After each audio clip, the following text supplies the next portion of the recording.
Once upon a time in a distant land, there lived a greedy king. He ruled over his kingdom with an iron fist and hoarded all the gold and jewels for himself. But the king was old and had no heir. So when he died, his kingdom was left without a ruler.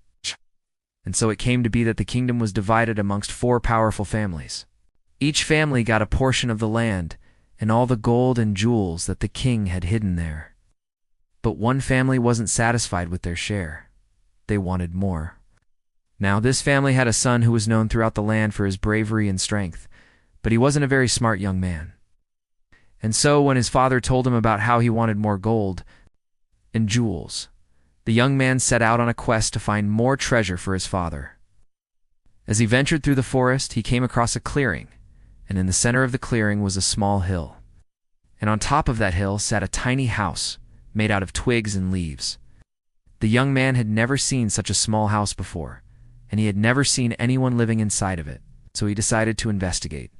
He knocked on the door, and a tiny voice called out, "Who's there?" "It's me," the young man replied. "I'm here to take you and your house to my father. He's a king, and he wants you to be a part of his court." The tiny voice started to scream, and the young man lost his balance and fell backwards. That's when he noticed something strange. As he looked around the clearing, everything seemed to be much bigger than before. The trees, the bushes, even the flowers. Everything was huge. The young man quickly realized that he hadn't stumbled upon a clearing in the forest. Instead, he had found a miniature world. And the tiny people living here were not just any people. They were fairies. And the fairy that had answered his knock was the queen of the fairies. The young man apologized for his mistake and explained that he was looking for treasure to take back to his father. The fairy queen was a kind and generous ruler, and she offered to help the young man in exchange for his promise to protect her world from harm.